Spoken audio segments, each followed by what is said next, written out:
هذا القرآن يوحدنا لطريق الخير يوجهنا الله تعالى أنزله ورسول الله بسم الله الرحمن الرحيم. ولو كانت الحقيقة مستعملة فإن لم يكن لها مجاز متعارف فالحقيقة أولى بلا خلاف، وإن كان لها مجاز متعارف فالحقيقة أولى عند أبي حنيفة، وعندهما العمل بعموم المجاز أولى. مثاله لو حلف لا يأكل من هذه الحنطة ينصرف ذلك إلى عينها عنده، حتى لو أكل من الخبز الحاصل منها لا يحنث عنده، وعندهما ينصرف إلى ما تتزمنه الحنطة بطريق عموم المجاز فيحنث بأكلها وبأكل الخبز الحاصل منها. وكذا لو حلف لا يشرب من الفرات ينصرف إلى الشرب منها كرعا عنده، وعندهما إلى المجاز المتعارف وهو شرب مائها بأي طريق كان. ولو كانت الحقيقة مستعملة، اور اگر حقیقت مستعملہ ہو، فإن لم يكن لها مجاز متعارف، بس اگر اس کے لیے مجاز متعارف نہ ہو، فالحقیقت اولا بلا خلاف، تو بالاتفاق حقیقت پر عمل کرنا اولا ہے۔ وإن كان لها مجاز متعارف فالحقیقت اولا عند أبي حنیفة، وعندهما العمل بعموم المجاز اولا،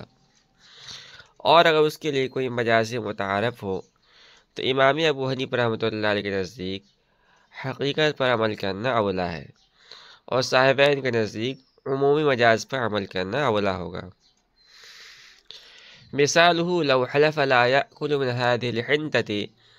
ينصرف ذلك إلى عينها عنده، حتى لو أكل من الخبز الحاصل منها لا يحنث عنده۔ اس کی مثال یہ ہے کہ اگر کسی نے قسم کھائی کہ وہ اس گندم سے نہیں کھائے گا، تو امام ابو حنیفہ رحمۃ اللہ کے نزدیک یہ قسم عین گندم کی طرف راجع ہوگی، حتیٰ کہ اگر ایسی روٹی کھا لی جو اس گیہوں سے حاصل ہوئی ہے تو امام صاحب کے نزدیک خالص نہ ہوگا۔ وعندهما ينصرف إلى ما تتزمنه الحنطة بطريق عموم المجاز فيحنث بأكلها وبأكل الخبز الحاصل منها، اور صاحب کے نزدیک عمومی مجاز کے طریقے پر اس چیز کی طرف راجع ہوگی جس کو گیہوں شامل ہے، لہذا عین گیہوں کے کھانے سے بھی حانث ہوگا اور اس روٹی کے کھانے سے بھی حانث ہوگا جو اس گیہوں سے تیار کی گئی ہے۔ وَكَذَا لَوْ حَلَفَ لَا يَشْرَبُ مِنَ الْفُرَاتِ يَنصَرِفُ إِلَى الشُّرْبِ مِنْهَا كَرْعًا عِنْدَهُ، وَعِنْدَهُمَا إِلَى المجاز المتعارف وهو شرب مائها بأي طريق كان۔ اسی طرح اگر کسی نے قسم کھائی کہ وہ فرات سے نہیں پیے گا، تو امام صاحب کے نزدیک یہ قسم دریا فرات سے منہ لگا کر پینے کی طرف راجع ہو گئی، اور صاحبین کے نزدیک مجاز متعارف کی طرف، اور مجاز متعارف یہ ہے کہ فرات کے پانی کا پینا جس طریقے پر بھی ہو۔ وَلَوْ كَانَتِ الْحَقِيقَةُ مُسْتَعْمَلَةً، یہاں سے حقیقت کی تیسری قسم حقیقت مستعملہ کا بیان ہو رہا ہے۔ مصنف فرماتے ہیں کہ اگر حقیقت مستعملہ ہو، یعنی واضح نے جس معنی میں لفظ کو وضع کیا ہے وہ لفظ اسی معنی میں مستعمل ہو، تو پھر اس کی دو صورتیں ہیں، یا تو اس حقیقت کے لیے مجاز متعارف ہوگا یا مجاز متعارف نہیں ہوگا۔ اچھا، مجاز متعارف کیا ہے؟ مجاز متعارف سے مراد یہ ہے کہ مجازی معنی حقیقت کے مقابلے میں زیادہ استعمال ہوتا ہو اور اس کی طرف ذہن جلد منتقل ہوتا ہو۔ تو اگر حقیقت کے لیے مجاز متعارف نہ ہو تو ایسی صورت میں بالاتفاق حقیقت پر عمل کرنا اولا ہوگا، امام ابو حنیفہ رحمۃ اللہ علیہ کے نزدیک اور صاحبین کے نزدیک بھی۔ اور اگر حقیقت کے لیے مجاز سے متعارف ہو تو ایسی صورت میں حضرت امام ابو حنیفہ رحمۃ اللہ علیہ کے نزدیک حقیقت پر عمل کرنا اولا ہے، اور صاحبین کے نزدیک عمومی مجاز پر عمل کرنا اولا ہے۔ حضرت امام ابو حنیفہ رحمۃ اللہ علیہ کی دلیل یہ ہے کہ خلیفہ کی طرف اس وقت رجوع کیا جاتا ہے جب اصل پر عمل کرنا ممکن نہ ہو، اور جب اصل پر عمل کرنا ممکن ہو تو خلیفہ کی طرف رجوع نہیں کیا جاتا ہے۔ لہذا مذکورہ صورت میں چونکہ اصل یعنی حقیقت پر عمل کرنا ممکن ہے، اس لیے خلیفہ یعنی مجاز کی طرف رجوع نہیں کیا جائے گا۔ صاحبین کی دلیل یہ ہے کہ عمومی مجاز سے مراد ایسے معنی ہیں جس کا ایک فرد حقیقت بھی ہو اور ایک فرد مجاز بھی، یعنی عمومی مجاز کے تحت حقیقت اور مجاز دونوں داخل ہوتے ہیں۔ لہذا صاحبین کہتے ہیں کہ کلام سے معنی مقصود ہوتے ہیں، اور معنی مجازی اشمل اور عام ہونے کی وجہ سے رائج ہے، لہذا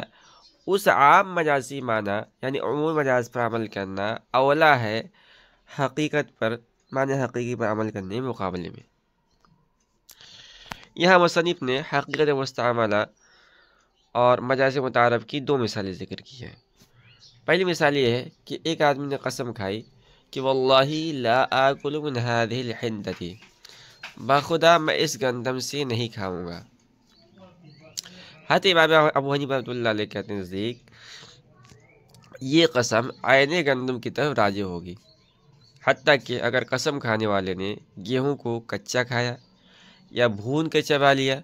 تو امام ابو حنیفہ رحمۃ اللہ کے نزدیک یہ شخص حانث ہو جائے گا، اور اگر حالف نے اس گیہوں کو پیسا اور پیس کر پھر روٹی بنائی اور پھر اس روٹی کو کھایا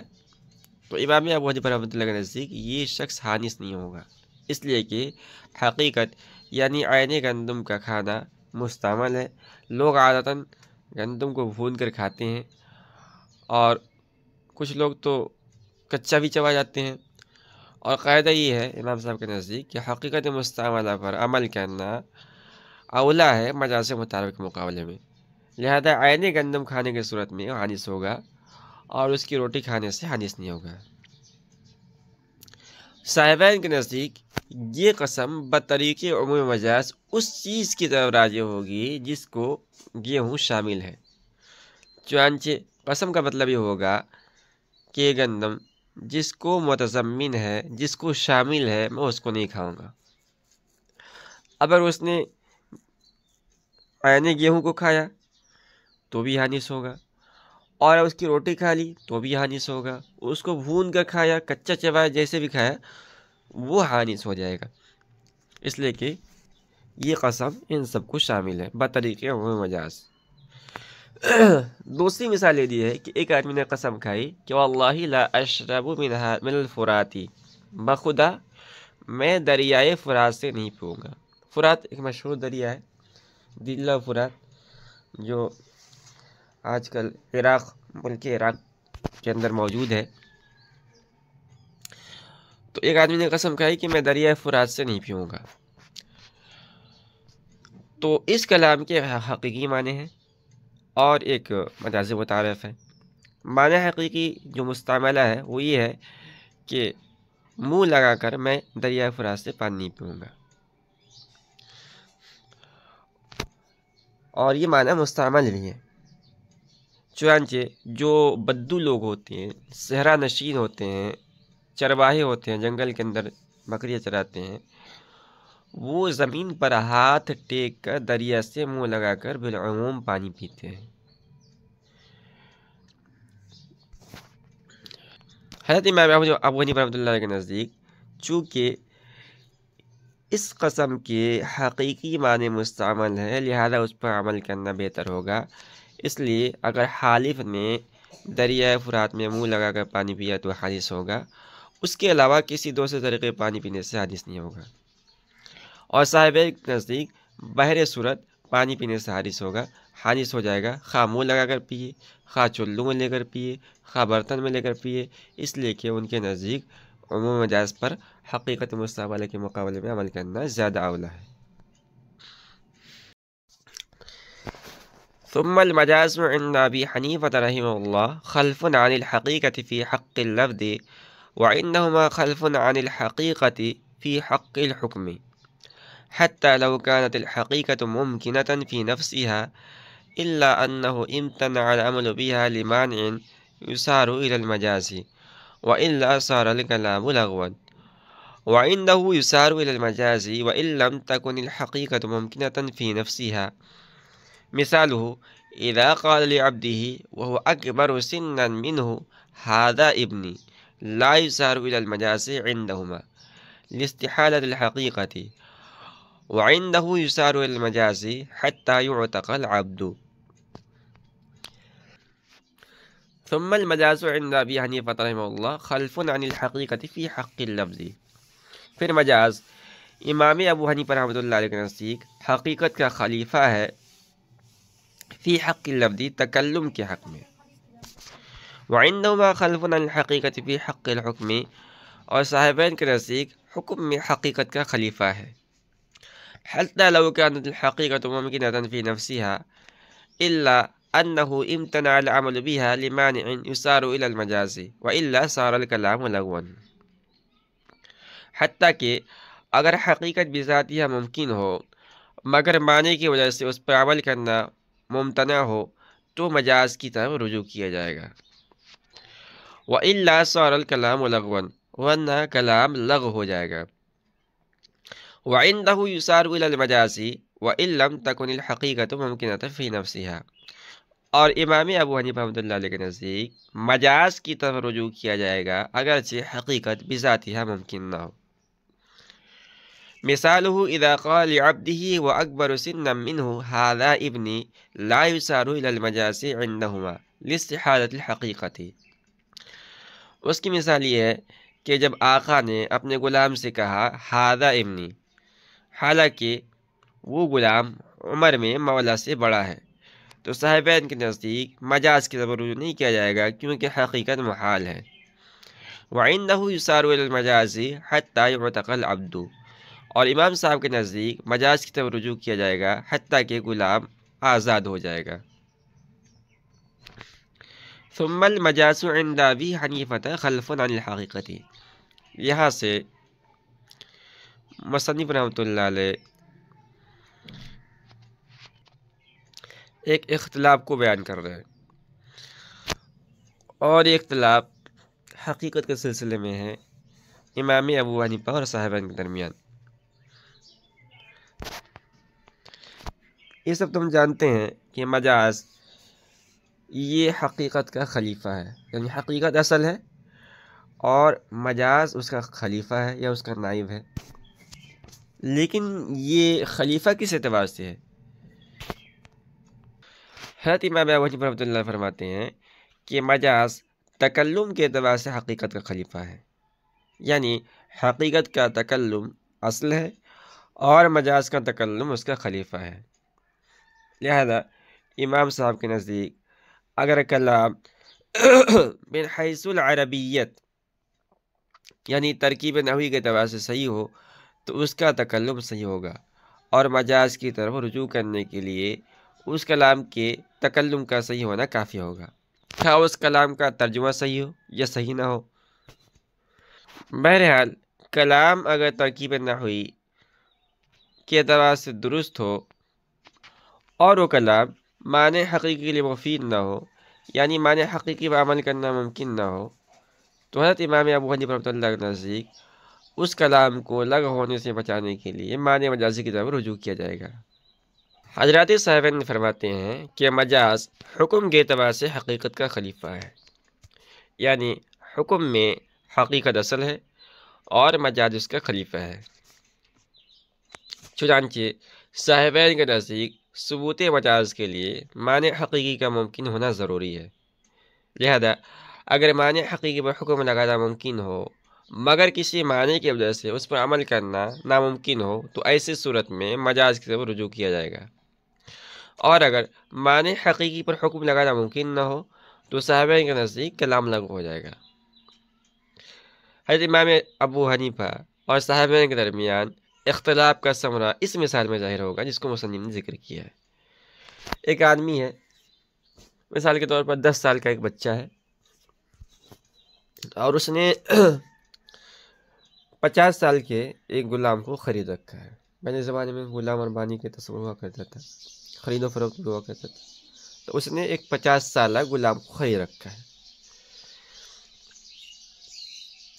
اور ایک دن اس سے کہتا ہے اپنے دوست کے سامنے مثال کے طور پر کہ یہ جو میرا 50 سالہ غلام ہے ھذا ابنی، تو حضرت امام ابو حنیفہ رحمۃ اللہ علیہ فرماتے ہیں کہ غلام آزاد ہو جائے گا، اور صاحبان کہتے ہیں غلام آزاد نہیں ہوگا بلکہ کلام لغو ہو جائے گا۔ حضرت امام ابو حنیفہ رحمۃ اللہ کے نزدیک آزاد ہونے کی وجہ یہ ہے کہ جو ھذا ابنی ہے یہ کلام ترکیب نحوی کے اعتبار سے بھی صحیح ہے کہ ھذا مبتدا ہے اور ابنی اس کی خبر ہے، اور اس کا ترجمہ جو لغتاً مفہوم ہے وہ بھی درست ہے۔ خیر ترجمہ درست یا درست نہ ہو لیکن یہ ترجمہ بھی درست ہے، کیونکہ یہ کلام اس بات حکم کے لیے موضوع ہے، البتہ خارج سے استحال آیا ہے، اس طور پر کہ غلام جس کی طرف ھذا سے اشارہ کیا گیا ہے وہ عمر میں قائل سے بڑا ہے، اور یہ بات بالکل محال ہے کہ ایک بڑی عمر کا آدمی اپنے سے چھوٹی عمر کے آدمی کا بیٹا ہو۔ لہذا جب یہ کلام عربیت اور ترکیب نحوی کے اعتبار سے درست ہے اور اس کا ترجمہ بھی صحیح ہے، یعنی اس کلام کا تکلم صحیح ہے، لیکن ایک امر خارج کی وجہ سے معنی حقیقی یعنی بنوت مراد لینا محال ہے، تو ایک عاقل کے کلام کو لغو ہونے سے بچانے کے لیے اس کلام کو معنی مجازی یعنی حریت پر محمول کیا جائے گا،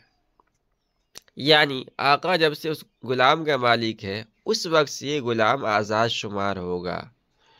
اس لیے کہ بیٹا باپ کے پاس ہمیشہ آزاد رہتا ہے اور آزاد ہونا اس کلام کا مجاز ہے۔ صاحبین کے نزدیک مجاز چونکہ حکم میں حقیقت خلیفہ ہے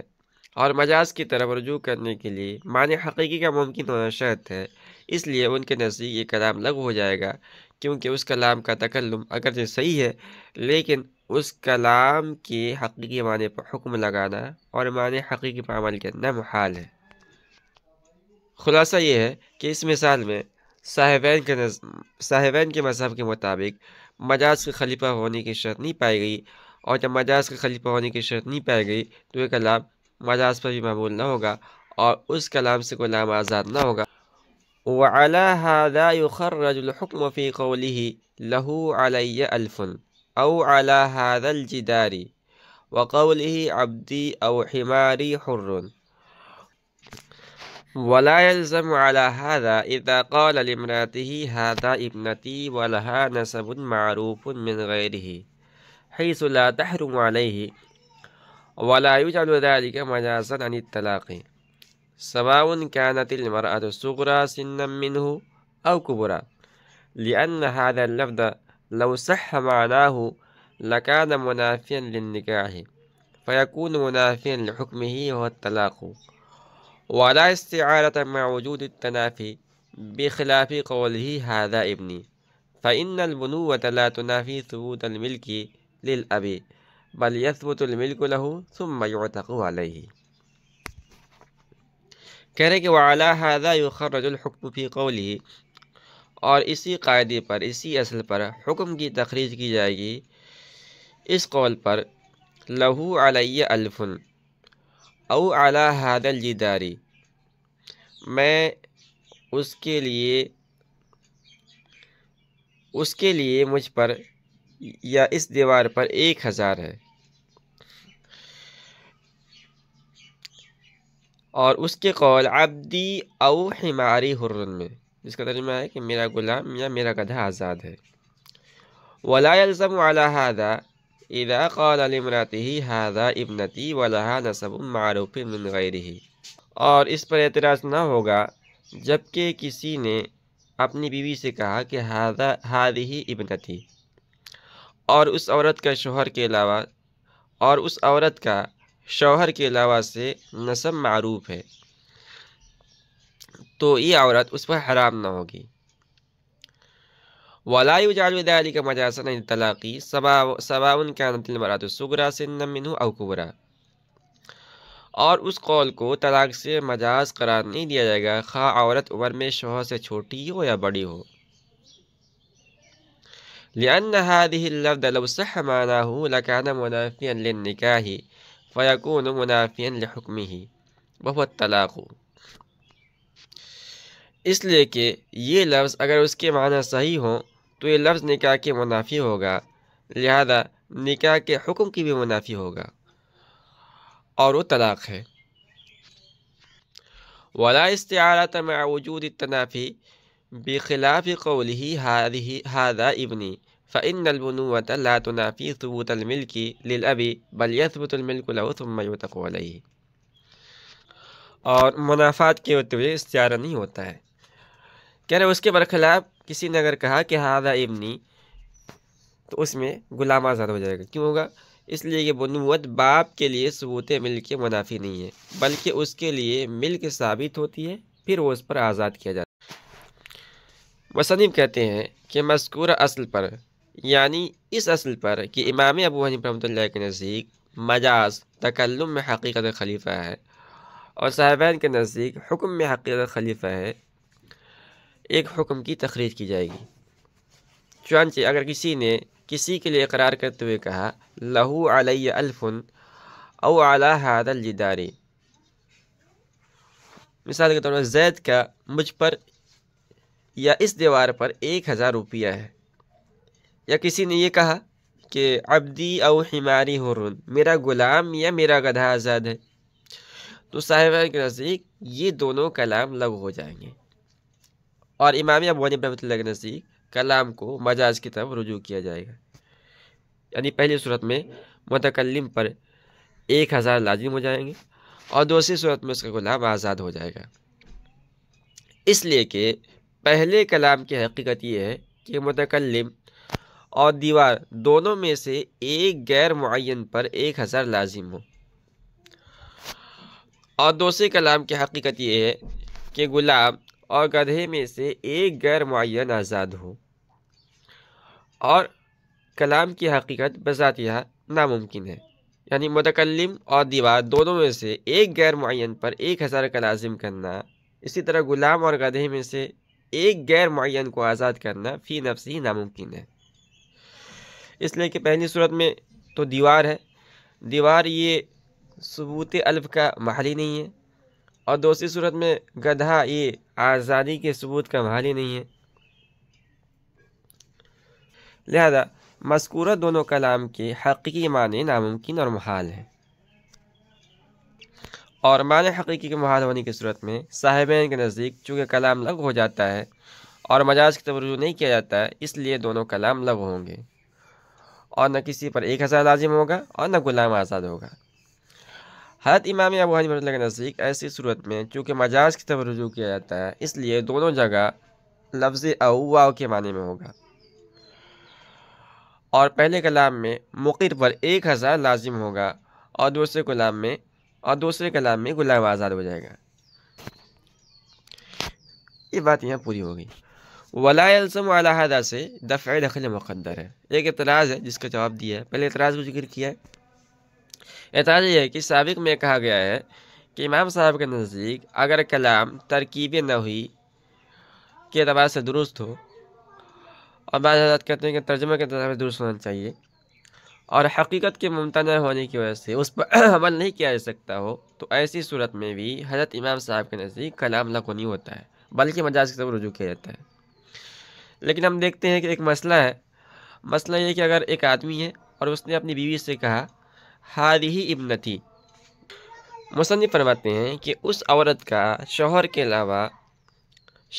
علاوہ سے نسب معروف ہے، یعنی سب کو معلوم ہے کہ جو بیوی ہے اس کی فلاں کی بیٹی ہے، تو اس صورت میں حضرت امام ابو حنیفہ رحمۃ اللہ فرماتے ہیں کہ یہ عورت اپنے شوہر پر حرام نہیں ہوگی، اور اس کلام کو طلاق سے مجاز قرار نہیں دیا جائے گا، یعنی اس کلام سے مجازاً طلاق مراد نہ ہوگی بلکہ کلام لغو ہو جائے گا۔ عورت عمر میں اپنے شوہر سے چھوٹی ہو یا بڑی ہو، حالانکہ یہ کلام ترکیب نحوی کے اعتبار سے بالکل درست ہے اور ترجمہ بھی اس کا درست ہے، تو حضرت امام ابو حنیفہ رحمۃ اللہ علیہ کے اصل کے مطابق اس کلام کو معنی مجاز پر محمول کرنا چاہیے تھا اور عورت پر طلاق واقع ہو جانی چاہیے تھی۔ مصنف نے اس کا جواب دیا ہے۔ جواب کا حاصل یہ ہے کہ یہ جو کلام ہے ہادی ابنتی، یہ اگرچہ ترکیب نحوی کے اعتبار سے درست ہے اور ترجمہ کے اعتبار سے بھی درست ہے، لیکن یہ کلام یعنی بنتیت نکاح، لیکن یہ کلام یعنی بنتیت نکاح کے منافی ہے تو طلاق کے بھی منافی ہوگی، کیونکہ طلاق نکاح کے احکام میں سے ہے اور منافات کہتے ہوئے استعارہ یعنی مجاز درست نہیں ہوتا ہے، لہذا بنتیت بول کر طلاق مراد لینا درست نہیں ہوگا، اور جب ہادی ابنتی سے مجازن طلاق مراد لینا درست نہیں ہے تو یہ عورت اپنے شوہر پر حرام بھی نہیں ہوگی۔ اس کے برخلاف جو پہلے والا مسئلہ تھا ہادہ ابنی، اس میں بنوت یہ ثبوت ملک کے منافی نہیں ہے، تو اس میں یہ کہا جائے گا کہ پہلے ہادہ ابنی کے اندر یہ کہا جائے گا کہ پہلے اس کے لیے ملکیت ثابت ہوگی اور پھر وہ غلام آزاد